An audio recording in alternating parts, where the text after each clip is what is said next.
So this first one here, we're being asked to set up an integral for the area between the curves x equals y squared minus 2 and x equals y plus 4. And although you could certainly draw a picture for this, I'm going to do it without drawing a picture because we don't actually need to. We want to set up integral of the area between x equals y squared minus 2 and x equals y plus 4. I probably will draw it at the end just to show you what it looks like, but I'm going to show you we don't need that. So to do this, first we really need the point of intersection. So we're going to set these equal to each other. Y squared minus 2 equal to y plus 4. If we solve, we get y squared minus y minus 6 equal to 0. And that factors as y minus 3 times y plus 2 equal to 0. So our solution here is, or solutions are y equal to 3 and y equal to negative 2. And that's almost assuredly going to mean that these are our limits of integration.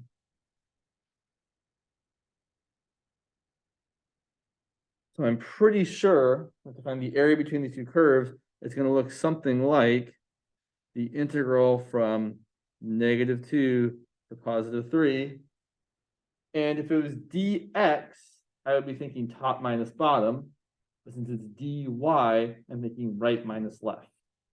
So here we want the right function minus the left function. I'm just going to write right minus left.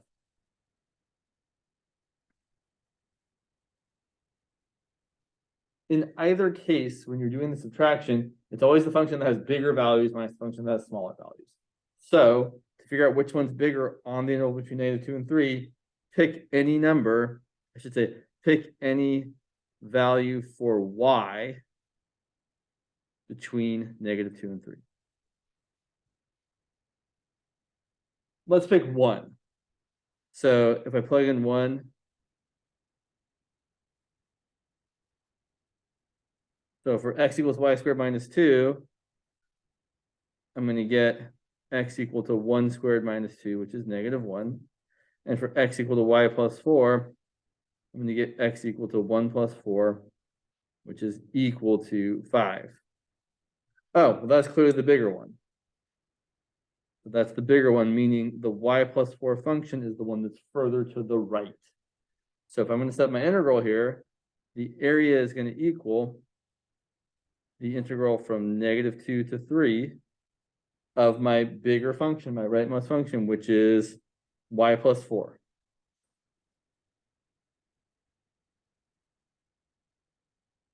Minus my left function, which is y squared minus 2. And that's it. That's the whole story if we're just asked to set up the integral for the area between those two functions. Now, I will draw it here just so you can see what things look like to kind of really more believe we've got.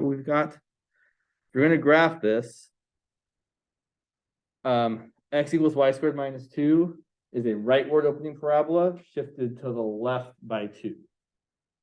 So I've got something that looks like this. Not perfectly, just like that. And x equals y plus 4, I could easily graph by thinking of it as y equals x minus 4. So that's just a line going up from left to right with a y-intercept of negative 4 and x-intercept of positive 4. It probably looks something like this.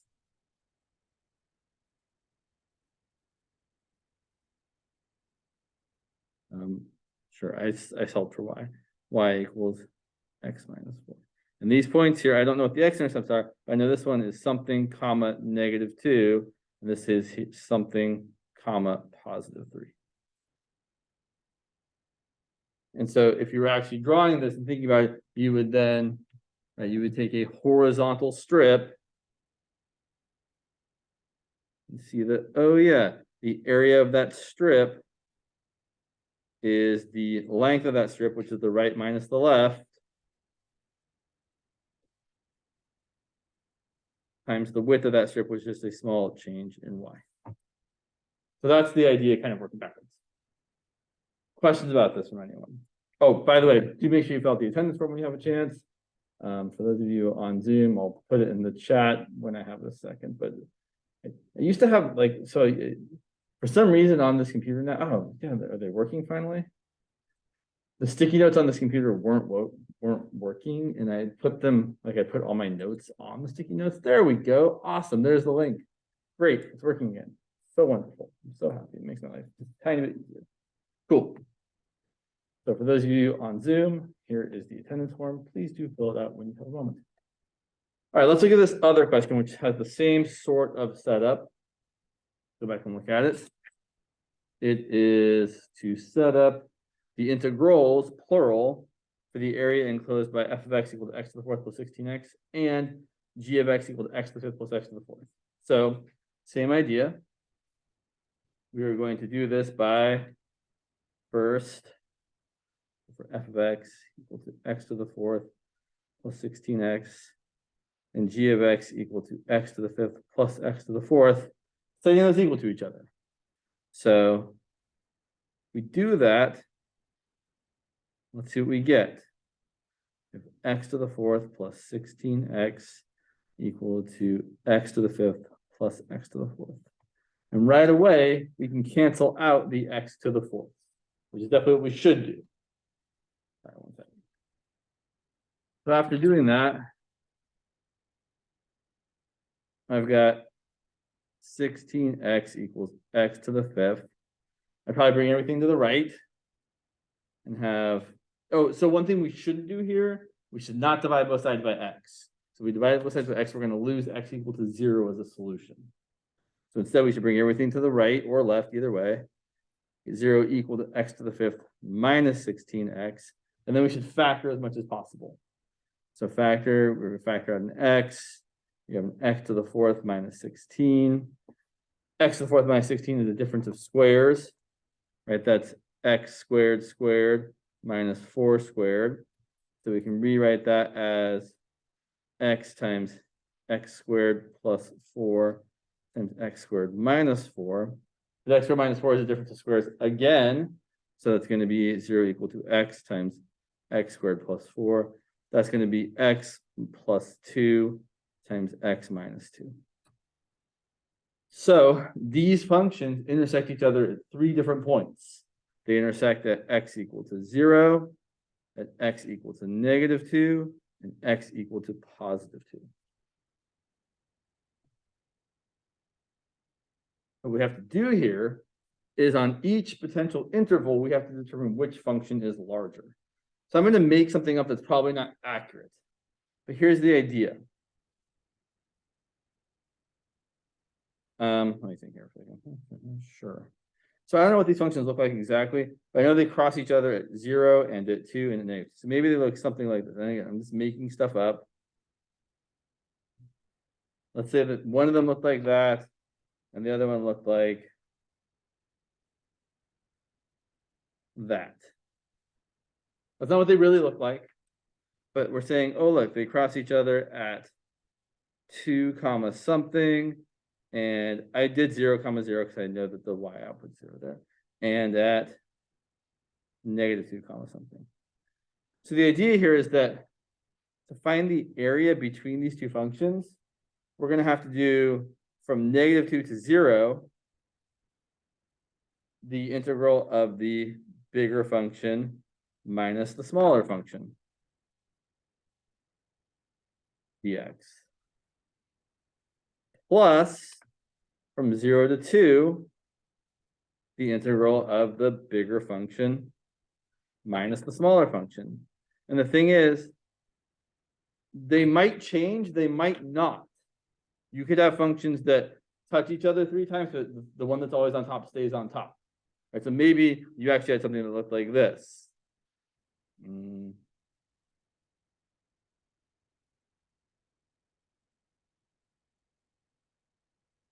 Right? These functions intersect each other 3 times as well, but the red one's always on top and the black one's always on the bottom. So you really do have to check. Well, actually, you really don't, but I'll get to that in a second. So here, to see which one's bigger from -2 to 0, we're going to check at -1. So let's see.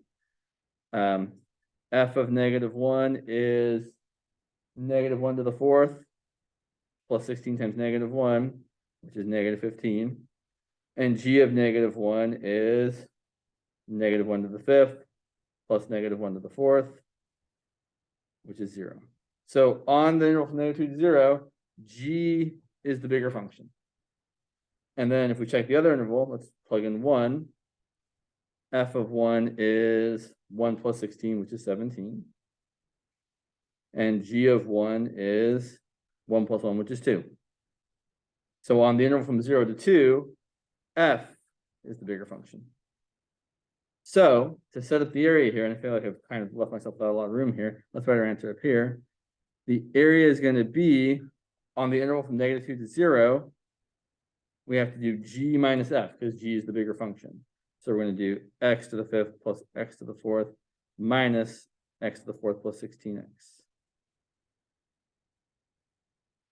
Plus, and again, I really did run out of room here, sorry, a little gross. From 0 to 2, we have to do the subtraction in the opposite direction, right? From 0 to 2, f is the bigger function. So we're going to do x to the 4th plus 16x minus x to the 5th plus x to the 4th. And that's how we would set up integrals for the area between these two curves.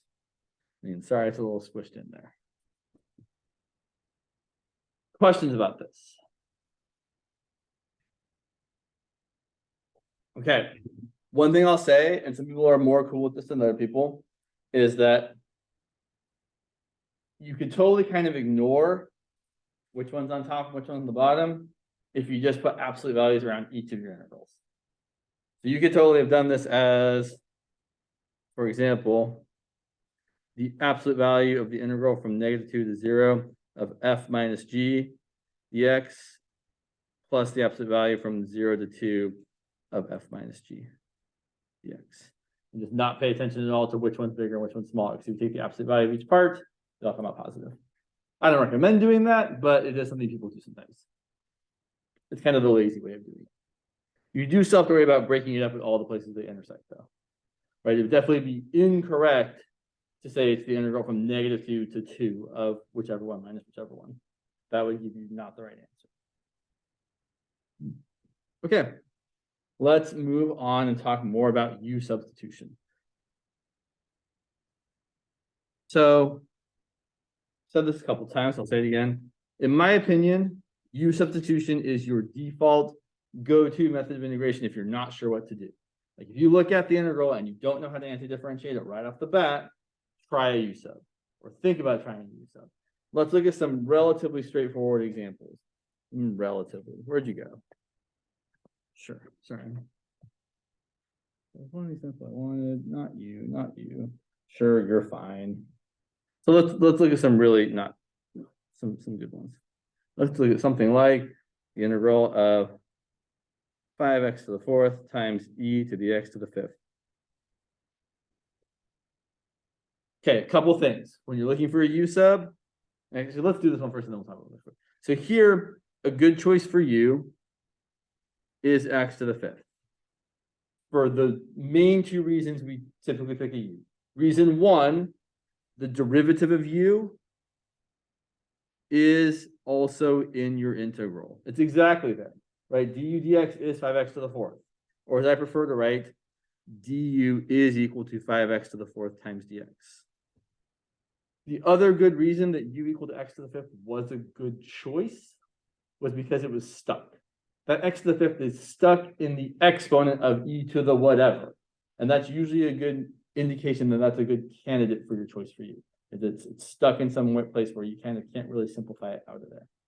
So here, we're going to rewrite this as the integral of, well, that's going to be, this part here is going to be my du. And then we're left with an e to the u. So I have an e to the u, e. The integral of e to the u is e to the u. Whoops, I don't write the integral symbol anymore. I'm done with the integral symbol. They took the integral, I added c. And then finally, if we're integrating a function of x, or I should say if we're anti-differentiating a function of x, our answer should be a function of x, meaning we have to change this back to e to the x to the 5th Let's see.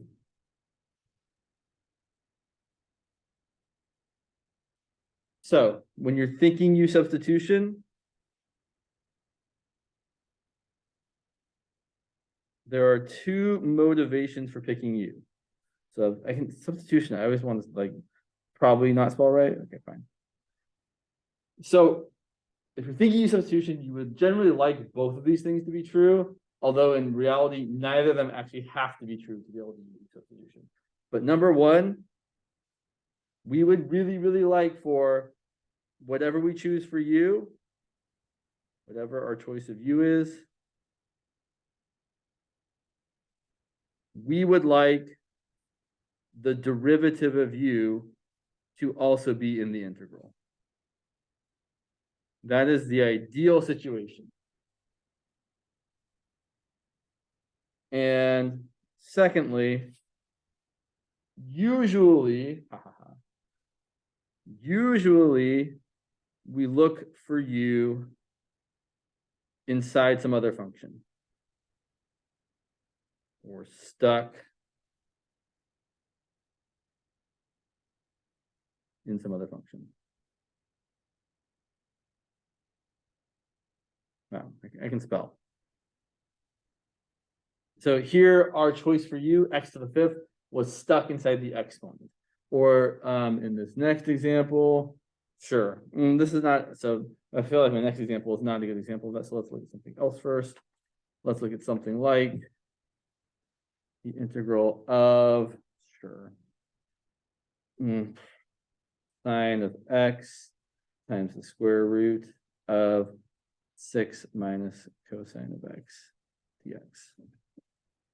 Here's another example of there's something that's stuck inside some functions. Here, 6 minus cosine x is stuck inside the square root.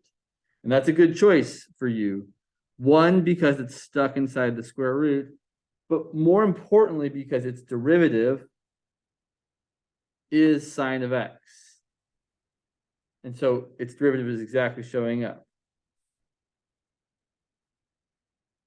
Let's look at a couple, well, I should say, let's finish this problem off. This is going to equal the integral of, when you change to u's, you always want to make sure you deal with the dx, du change first. Now, there's a couple of different ways of doing this. I personally prefer to try and make the thing over here look like stuff I have. So I like to say, oh, I've got a dx sine x, great, I'm done. Other people, other teachers might do something like this instead. They might solve for dx and say that dx is equal to du over sine of x. This is not my favorite, but it works just fine usually. So if we do that, look what happens. We do have an integral for a moment with u's and x's in it at the same time. And then your first step, if you do decide to do it this way, which I don't usually do, is to cancel whatever is beneath your du if you can. And then the stuff inside the square root here is our u. So we're going to be integrating the square root of u du, which we should rewrite as the integral of u to the 1/2 du, which is u to the 3/2 times 2/3 plus c, which is really 2/3 times 6 minus cosine x to the 3/2 power plus c.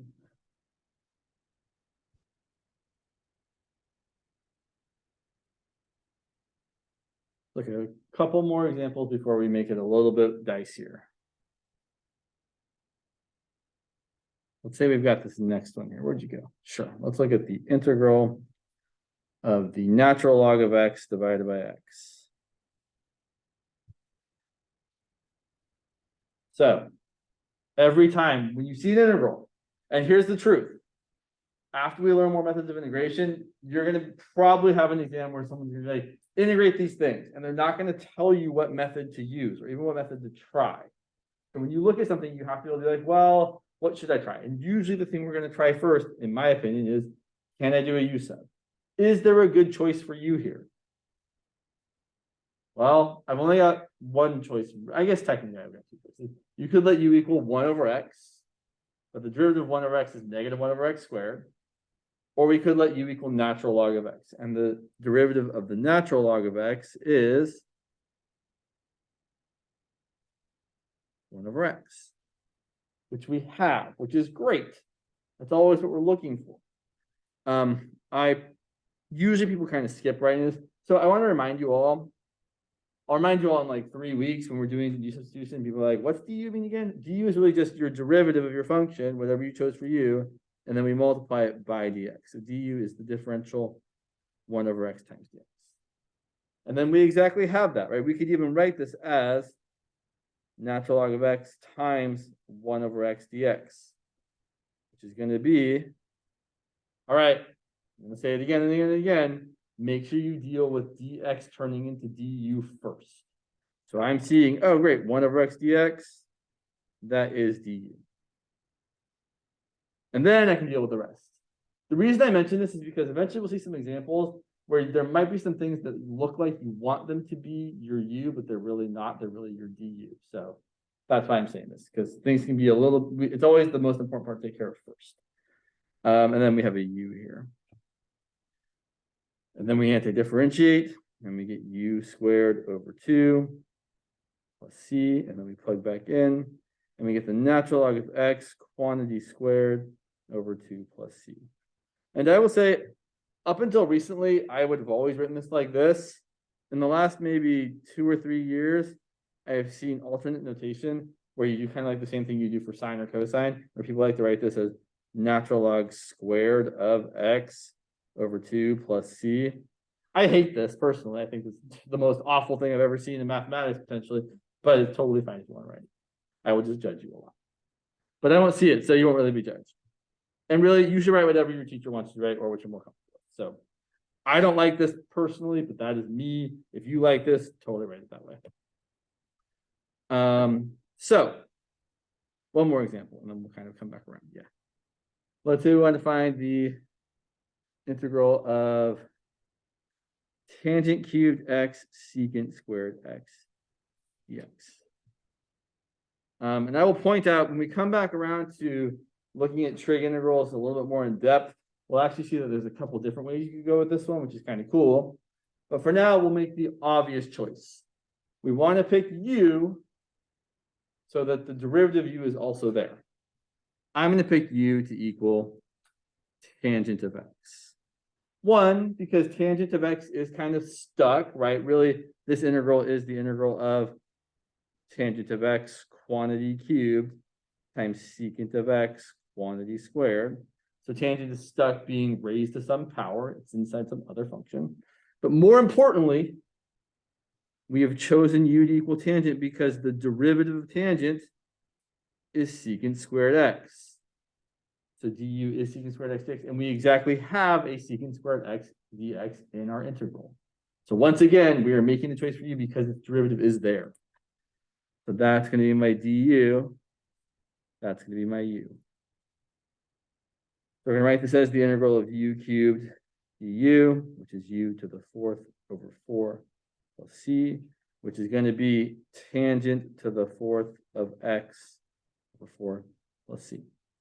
By the way, I'm totally fine with this notation, right? I know the natural log one seems totally weird to me, but the trig one's like normal. Everyone's always done it that way. So, right, it's probably just me being biased.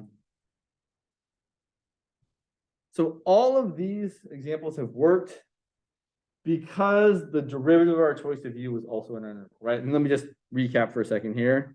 We had, right, let me look back for 1 second. Sorry, right, one other one here. Sure, right, we had the integral of e to the x to the 5th times 5x to the 4th dx, where this was our u and this was our du. And we had, what else? Sorry, looking back here real quickly. We had the integral of, I'm going to write it like this, natural log of x times 1 over x dx, where this was our u,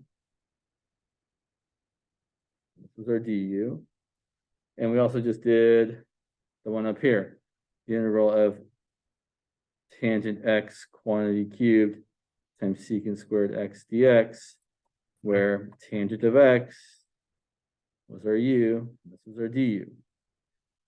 And so the question I kind of want to pose here is, what if the derivative of the part we're picking for u doesn't exactly show up? Well, let's look at some examples. So what if whatever du is equal to doesn't show up perfectly?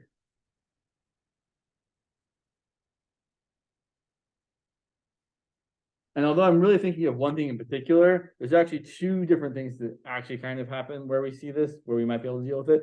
But the one I'm really thinking of is, first one is, well, as long as we're only off by a constant multiple,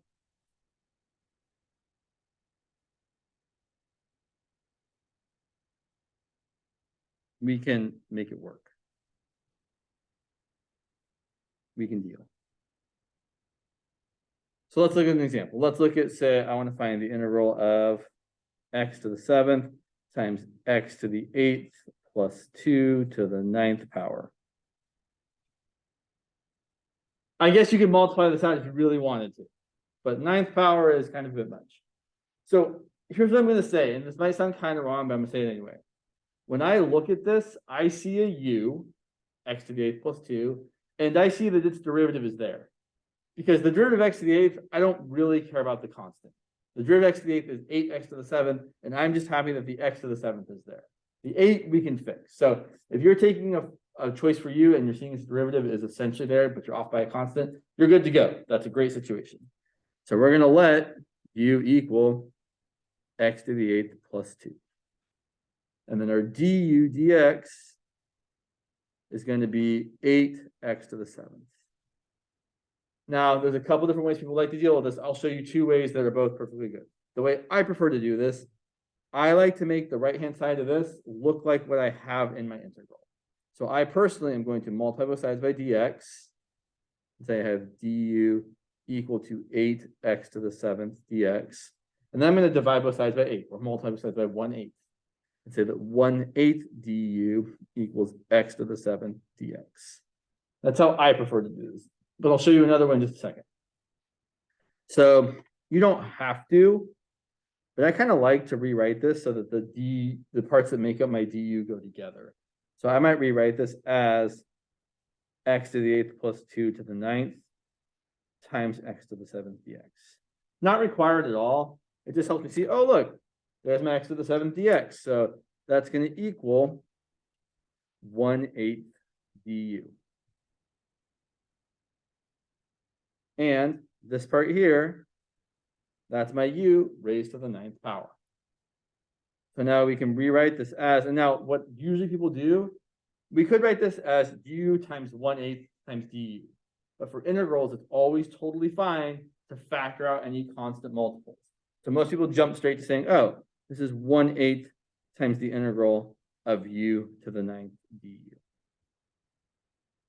Then we integrate as usual. A lot of these end up just being power rule kind of problems where we anti-differentiate using the u to the n plus 1 over n plus 1. So we get 1/8 times u to the 10th over 10 plus c, which ends up being u to the 10th over 80 plus c. And then we plug back in u and we get x to the 8th plus 2 to the 10th power over 80 plus c. Alternatively, some people prefer to do this other thing instead. So some people like to stop here and say, well, I need there to be an 8x to the 7th dx inside my integral. So what people like to do with that instead is like say, okay, well, I'm going to take my integral, that is x to the 7th times x to the 8th plus 2 to the 9th dx, and multiply by 8 inside, and also by 1/8 outside. Which doesn't change anything, right? Still the same integral. I just multiply by 1. But now, this part here, the 8x to the 7th times dx, that is equal to my du. And so then I can rewrite this integral as 1/8 the integral of du times u to the 9th. And that's literally the same thing as I had right here. So either way is totally fine. Depends on how you like to see it or how your teacher is showing it to you. Those are the usually, and then I guess you could do, there's a third, there's lots of ways to actually practice this. As long, but the overall, what you're trying to do is make sure that you change the entire integral written in terms of the variable x to an integral written entirely in terms of the variable u, especially accounting for dx needing to change into du. I know I've said it like 10 times. I'm going to keep saying it because it's the thing students miss all the time, is making sure that dx turns into du. Okay. So let's see. Oh, I know what it had. Yeah, let's go. Sure. So I mean, u-substitution maybe starts to feel kind of old after a while. You're like, yeah, I can see the thing. Let's look at. Let's see. Yeah, fine. So let's look at some definite integrals with u-substitution, because that's where things get a little bit more interesting. Ooh, and also some of those. So let's say I want to find the integral from 0 to 2 of x squared over 1 plus x cubed to the 4th power. So we're going to do a u-substitution. We're going to let u equal 1 plus x cubed. Our du is going to be 3x squared dx. I'm going to do it the way I like to do it, which is to isolate the x squared dx. So I have an x squared dx. So I'm going to say 1/3 du equals x squared dx. And now there's two different schools of thought on which way we can go here. One way, my least favorite way, is not changing the limits of integration.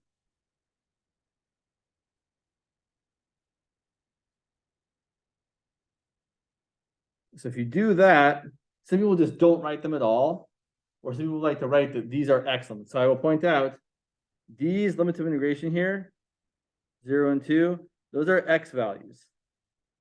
This integral says I want to know the area under the curve f of x equals x squared over 1 plus x cubed to the 4th from x equals 0 to x equals 2. But now if I start changing things to being in terms of u, well, this integral is going to be the integral of x squared dx is my 1/3 du. And 1 plus x cubed is my u. But now my limits of integration aren't from 0 to 2, because I'm not saying u is going from 0 to 2, I'm saying x is going from 0 to 2. So some people just don't write them at all, or some people like to write them in just as x equals 0 as x equals 2. But if you just write 0 and 2 without any sort of indication that they're x values, you'll probably get marked off, because it should not be x equals, or u equals 0 to u equals 2, it's x equals 0 to x equals 2. But then we can do this and be like, okay, well, that's going to be 1/3 integral from x equals 0 to x equals 2 of u to the -4th du. And then we anti-differentiate, and we get 1/3 u to the -3rd divided by -3 from x equals 0 to x equals 2. I would probably simplify this and write it as -1 over 3 times 3 is 9 u to the 3rd from x equals 0 to x equals 2. And finally, I would switch back to being in terms of x, so that I have -1 over 9 times 1 plus x cubed to the 3rd from, I don't need to write x equals 0 to x equals 2 anymore, but I might as well because I've done it so many times. And now finally we can plug in 2 for x and 0 for x. So I'm going to get -1 over 9 times 1 plus 2 cubed is 9 as well. 9 to the 4th, 9 to the 3rd, minus -1 over, when I plug in 0, I get 9 times 1 cubed is just 9. That's what I get doing it that way. Or my preferred method, change the limits of integration.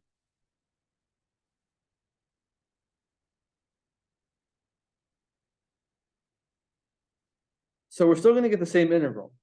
We're still going to get 1/3 the integral of du over u to the 4th.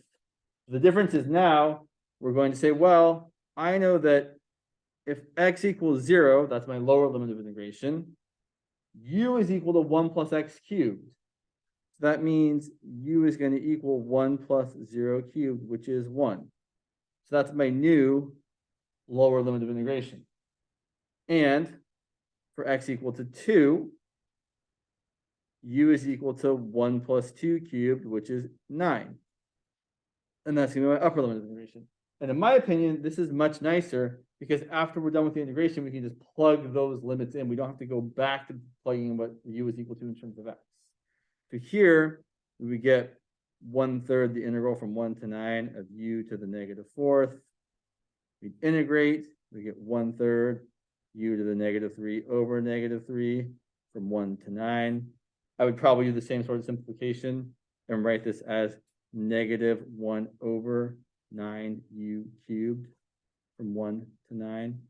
And then finally, I'd plug in those limits of integration and get -1 over 9 times 9 cubed minus -1 over 9 times 1 cubed. Same answer. Either way is totally fine. I happen to prefer doing it this way. I will say most people I work with prefer to do it this way. It feels a little cleaner, a little less messy. There are certainly times, especially in future classes, where it actually pays not to change the limits of integration. Sometimes it's just easier not to change them. But most of the time, I would say if you can change them, I think it's a good idea to do so. Sure. One other example here. One second. Cool. Let's look at another example, if you don't mind. Yeah, might as well. We'll make it extra spicy here. Let's say we want to do the integral from. Let me think for a second. Yeah, let's go from 0 to the square root of pi over 2 of x over 1 plus x to the 4th dx. Woo. Good times. So I don't know how to write that, at least not without doing something. Is there a good u-substitution I can make? Well, here's the deal. If I was thinking u-substitution, my first thought is to think about using what's stuck somewhere, meaning I'm going to look at maybe letting u equal the whole thing that's stuck inside the denominator. The problem with that choice is my derivative is 4x cubed. And I definitely don't have a 4x cubed. I have an x. So that doesn't feel like it's going to work out so well. So I'm going to go back to the motivation for choosing u, which is you want to choose a u whose derivative is also there if possible. Sometimes, weirdly, the u you choose actually isn't even in your integral. I'll point out, just because it's kind of fun, maybe today, maybe not, if you're going to do the integral of like sine cubed, you let u equal cosine. It's in there, it's just hiding. But here, the choice for u, which might seem not super intuitive, is u equal to x squared. Because the derivative of u is 2x, and we definitely have an x, which is close enough. So I would rewrite this as 1/2 times du equal to x times dx. Cool, so let's check out what happens. So if I rewrite this, it's going to be the integral, and I'm going to change the limits of integration in a second. My x dx becomes du, and I really do like kind of like circle this, like that's my, or sorry, my 1/2 du. And then what do I have in the denominator? I picked u equal to x squared. I wasn't very explanatory about why I was doing that. 1 plus x to the 4th, x to the 4th really is x squared squared. This is going to be 1/2 du over 1 plus u squared. And if we change our limits of integration, x equals 0, u is going to equal 0 squared, which is 0. X equal to the square root of pi over 4. Oh, I made a terrible choice. Oh, well. I should have picked 1 because I was thinking backwards. I don't love my choice here. Oh, well. I'm going to change that upper limit of integration because it's really not a good number. Let's change it to the square root of 3. Sorry, not the square root of 3? Nope. Oh, wow. I'm really not, my brain is like not thinking of anything good here. Fine, we'll do 1. 1's so boring. Sorry. X equals 1 becomes u equal to 1 squared, which is 1. Don't let this fool you, right?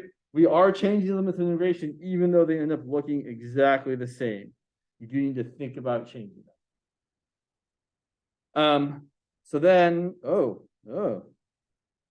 what's the integral of 1 over 1 plus u squared?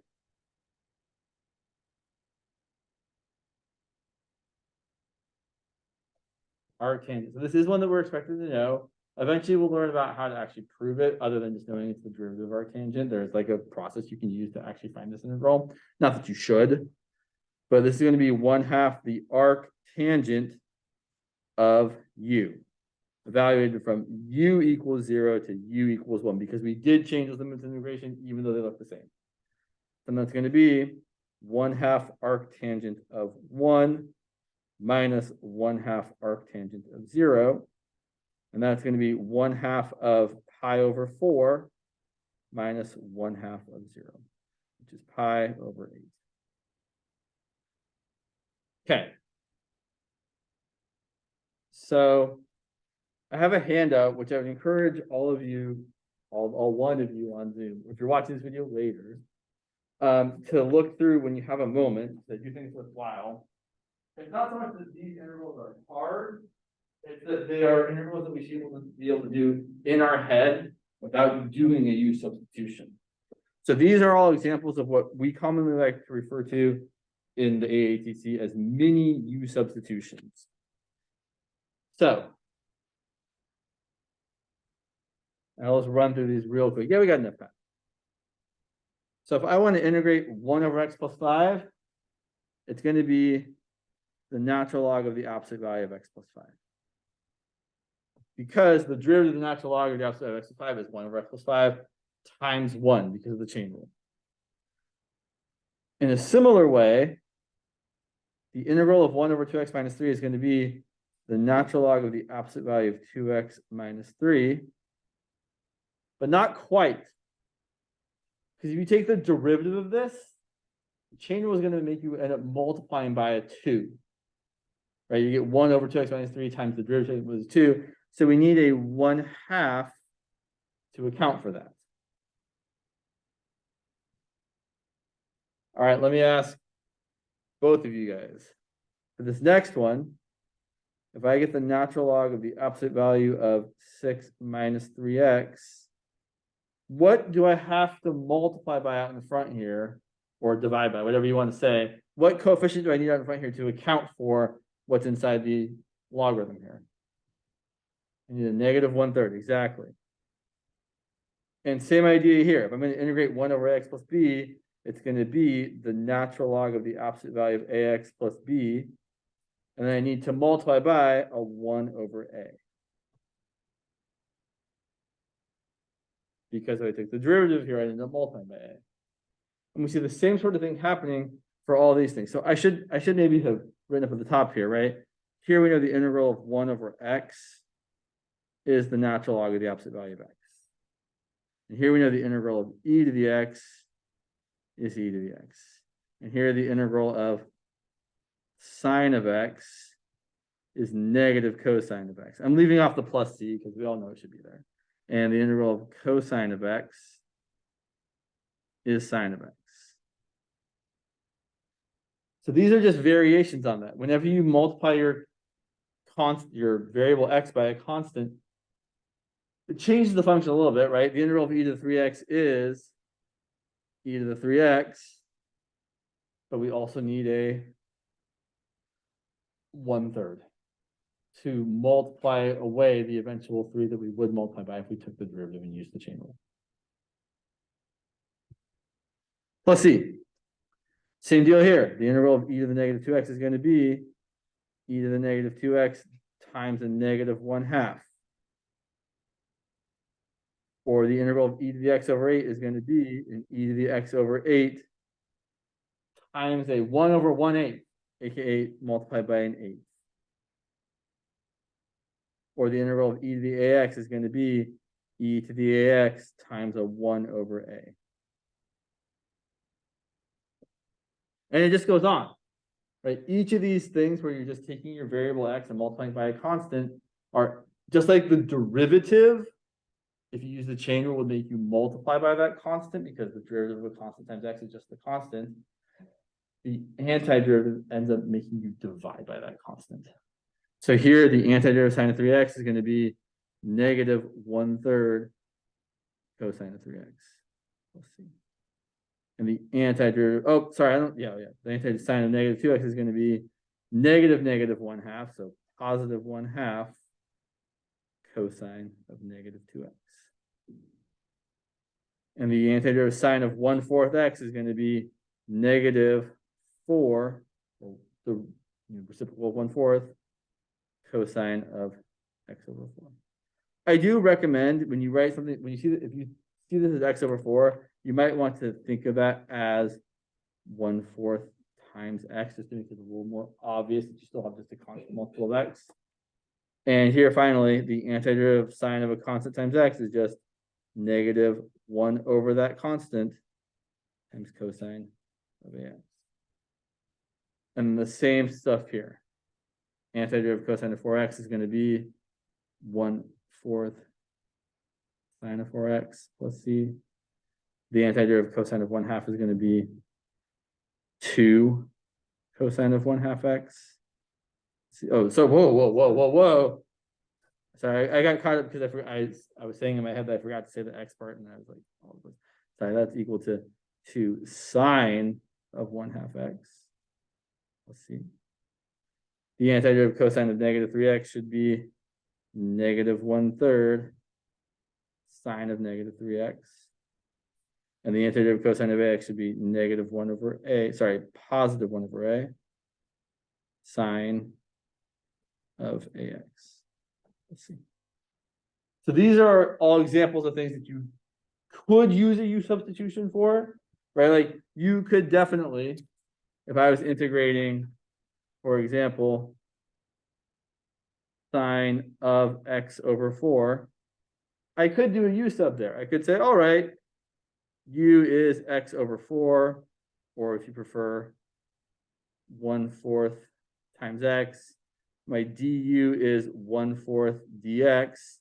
So dx is equal to 4 times du. And then rewrite this as the integral of sine of u times 4 du. And the integral of sine of u is going to be negative cosine of u times 4 plus c, which ends up becoming negative 4 cosine of my u, which was x over 4, plus c, which is exactly what we got. So the point is that you should be able to do these without doing all this.